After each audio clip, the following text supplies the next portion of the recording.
everyone. Welcome to the Glow Podcast. I am here today with a very exciting guest. I have Thomas from Physicians Growth Partners here with me today.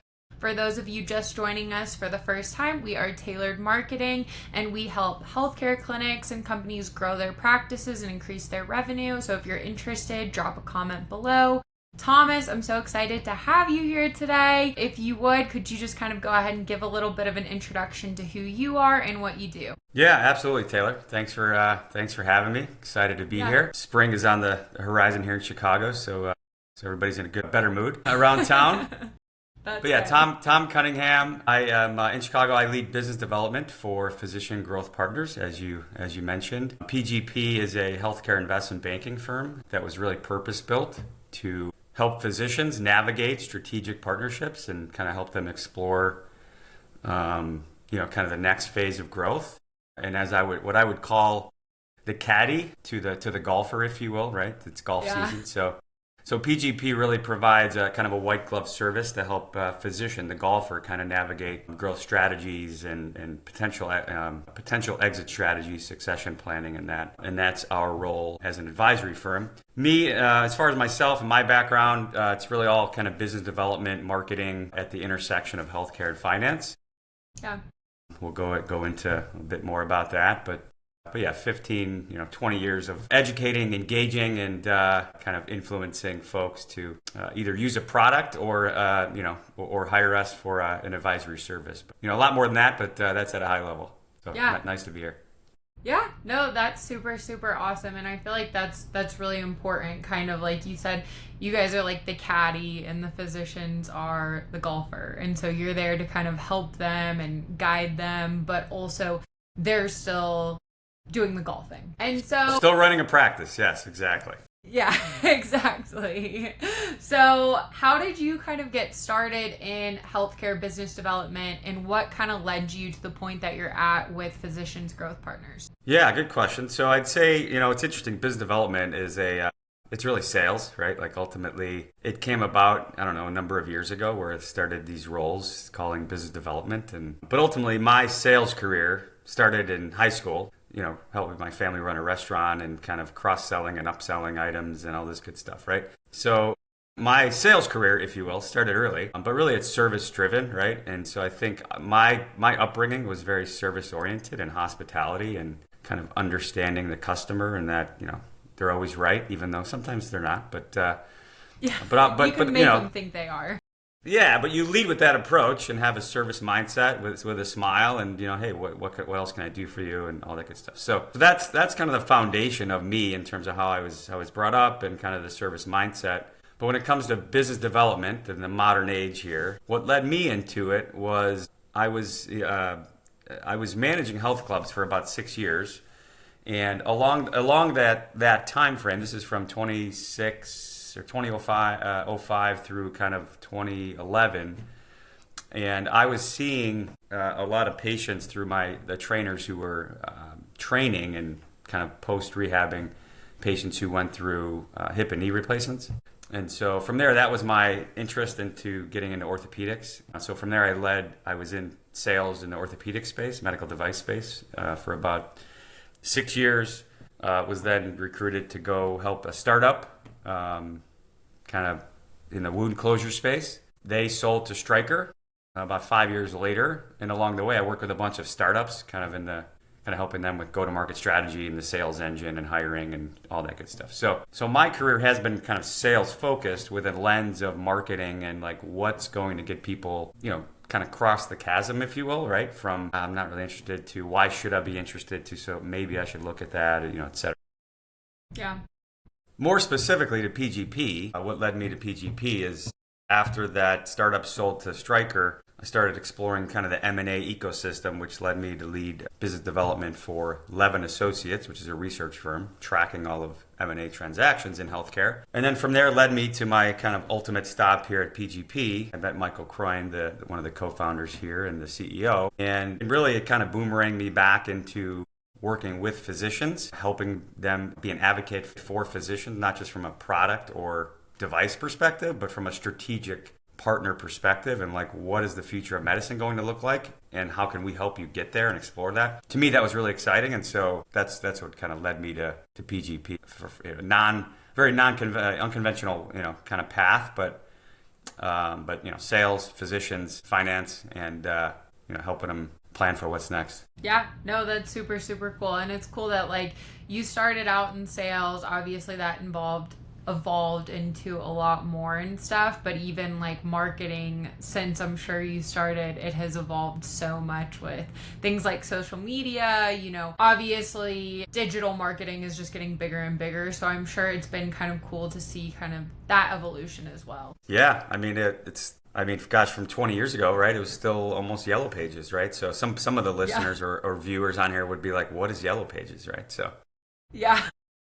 But now it's analytics and dashboards and all kind of multi-channel and all this other good stuff, right? So yeah, we have a lot of access to information, a lot of access to marketing and selling too. Behaviors and habits and all that good stuff. For sure. And so what are some of the biggest shifts or trends you're noticing kind of right now within healthcare and with the physicians that you all are working with?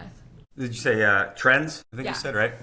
Yeah. Yeah, the major trends, I'd say, there's four. One is the status quo, which most are probably not doing, right? Or at least are afraid of doing, is like, gosh, if I keep doing what I'm doing, am I going to survive? But the three other major trends, one is kind of aggregating and partnering up with other physicians or founders or entrepreneurs, right, of healthcare businesses to kind of just share best practices. So one is, early stage kind of business owners getting together, whether that's being physicians in a certain specialty or a business. Two is, a small to mid-sized physician practice, right?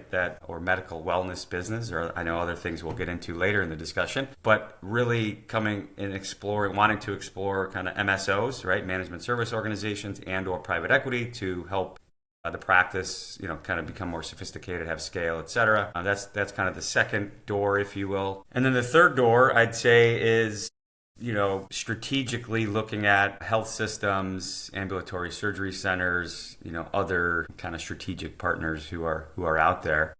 Yeah.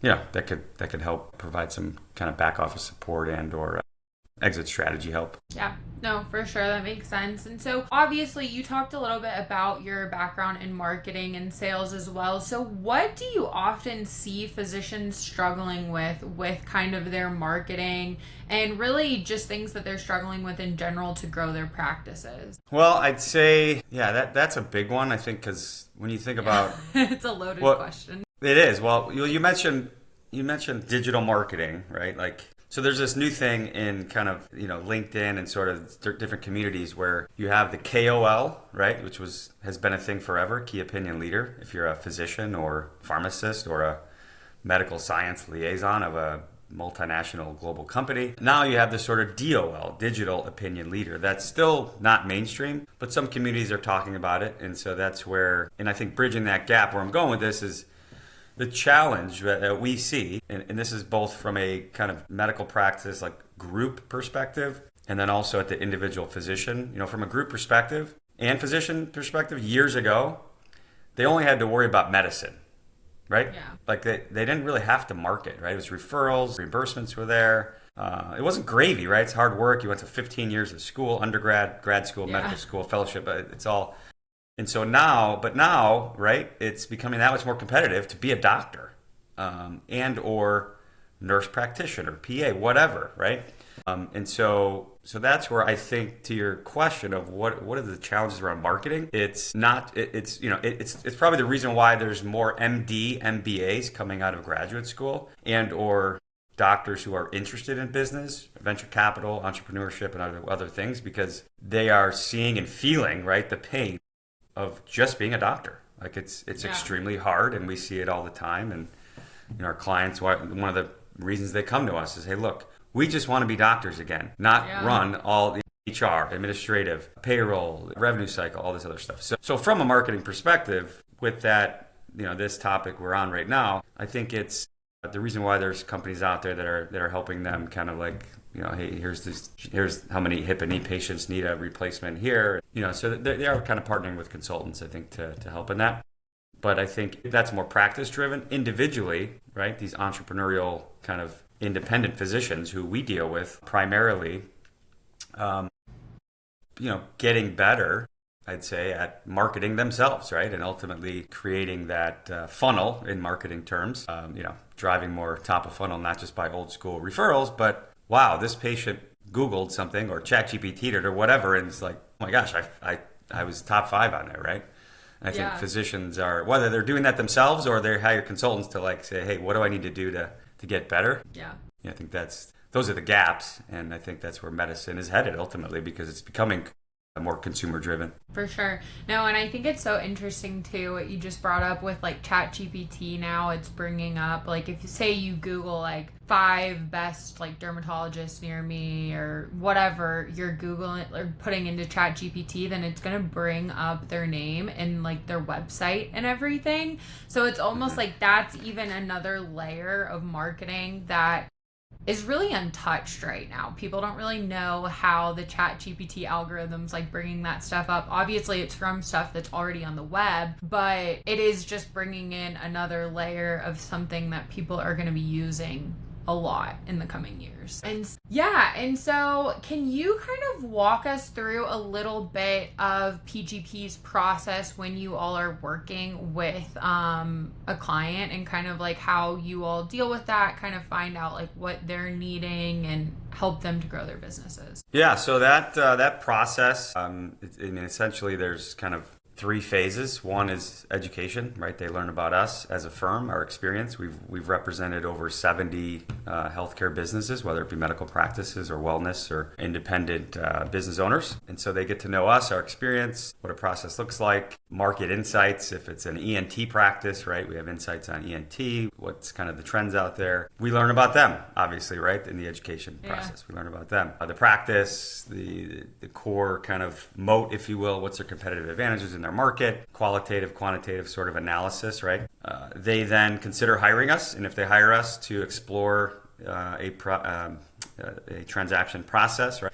Then phase 2 happens, and that's the exploration, which ultimately is like in a typical investment banking process.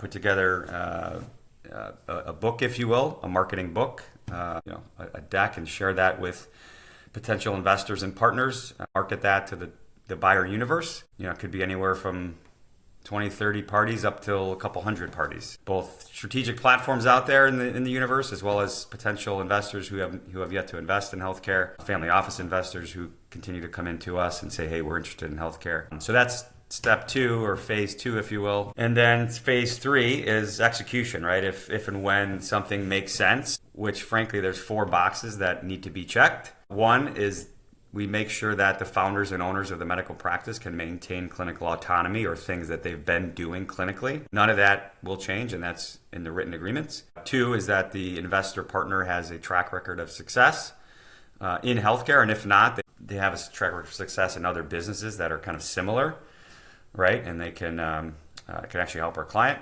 3 is that they basically can deliver on promises. They have references on other clients that they've had success with, right, in terms of like operations and resources and capital. Yeah. Right, and that's important. And 4 is that they're kind of think long term, right? And so traditional private equity 1.0, if you will, was it's got to be 3 to 5 years. We're going to turn it, sell it to another investor. And so for us, the 4th is that the vision and culture, I guess, is really the 4th. It's kind of culture and strategy, aligned with our client, that those 4 boxes are checked, and that they feel good about the partnership, so that it increases the probability of being successful in the next 3 to 5 to 10 years. So that's the process. Education, learn about each other, exploration, take them to market. See, obviously, determining if there will be interest is obviously done in the education process. Otherwise, we wouldn't kind of probably take it to market, right? And we'd wait a little bit. Yeah. And then 3 is execution. We're only compensated if and when our clients, kind of do a deal. So there's a lot that goes into that. But that's kind of the process, and it's anywhere from 4 months, could take 8, 12 months. Yeah, no, that's awesome. And so with your clients right now, you said that you've all worked with 70 different medical offices, correct? Yeah. And so how many do you typically have like at one time? It all Kind of depends, but depends. it Yeah, depends. Yeah, I mean, the reality is 2020 and through 2022, right? The COVID year was sort of an anomaly for everybody. for sure. 2021 and 2 were, if you look at any data, were the highest in terms of deal volume across healthcare services. PGP was part of that, obviously contributing to that. 23 and 24 is kind of softer years for healthcare M&A, but we still maintained. We did, advised on 12 deals per year, and so that's kind of the deals advised in the folks who have engaged us, right, and have hired us at any point in time is anywhere from call it 30 to 50. Yeah. And then, depending on the timeline that the transaction process takes, obviously, you can kind of do the math on that. But yeah, that's kind of where we're at on a day-to-day, kind of month-to-month basis, I suppose. Yeah, no, that makes sense for sure. And I know you have a team over there too. So as you all continue to scale, what kind of do you do as one of the leaders of the team to make sure that everybody's kind of aligned and maintain a strong culture too? Yeah, scaling a services firm, right? It's not easy, frankly, right? We're a 7-year-old firm, a young firm by any kind of business metric, but obviously getting past 5 years is better than most historical businesses, and just if you look at the statistics, right? So we've got that going for us. But no, I'd say the fundamentals of our business, right? I mean, the core business is advising physicians and healthcare business owners, and that won't change. I think from a marketing perspective, as we keep the team together, we have 11 of us in Chicago, 4 in Boston. We have another intern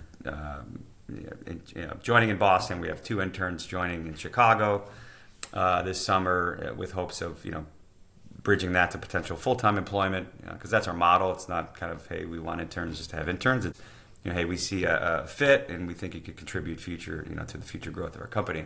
So that the first answer to the question is kind of helping invest, right, in future talent on an ongoing basis, to help continue to grow, right, and scale. To your question of how do you do that? You can only be on so many calls like this, right, or Zoom calls or whatever, with a client who's narrowing down to 4 potential partners. Like, you can't be on 3 other calls, obviously. So yeah, I think one is scale through talent acquisition and kind of having a funnel of recruiting, which we kind of constantly do through our networks as well as LinkedIn and otherwise. And 2 is continue to look at what I would say, these are the 2 answers, is 1 is talent and 2 is digitization. And what I mean by that is, to your point earlier, digital marketing for us, like automating different things, right, and using different tools that are obviously helping us get in front of clients faster and more often than our competitors. So if you Google certain things, PGP shows up on, as number 1 in a lot of ways: plastic surgery, private equity, medical aesthetics, private equity, or whatever it is, right? So we're the advisor there. So,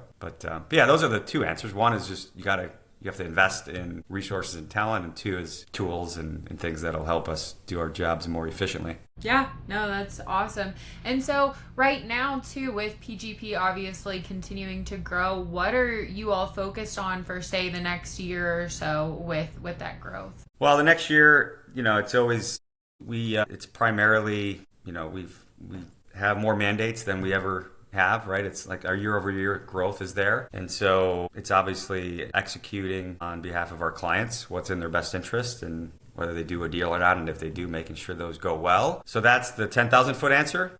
I'd say, at a month-to-month, kind of quarter-to-quarter basis, it's, frankly, looking at other adjacent areas like pathology and laboratory, clinical research organizations, medical aesthetics and wellness, and kind of longevity medicine. I've had a number of conversations there lately based on a couple of platforms that have been formed, right? And there's a lot of interest there into kind of men's health, women's health, anti-aging, all that good stuff. So keep doing what we're doing and executing well, and just continuing to want to be the best every day. I think that's just our culture as a firm and at PGP. But the other goal is more so, kind of looking at other areas that, we might be missing, frankly, because we have been so focused as a firm, right, only representing physicians and kind of physician-led businesses, where, there's adjacent areas that we can certainly advise on and develop some kind of market research and expertise in. Yeah, no, that's so interesting. Yeah, bioregenerative and like anti-aging and all of that. It's definitely a large topic of conversation right now. I feel like a lot more people are becoming aware of it. And obviously within the medical field too, the practitioners are always going to be ahead of the consumer. So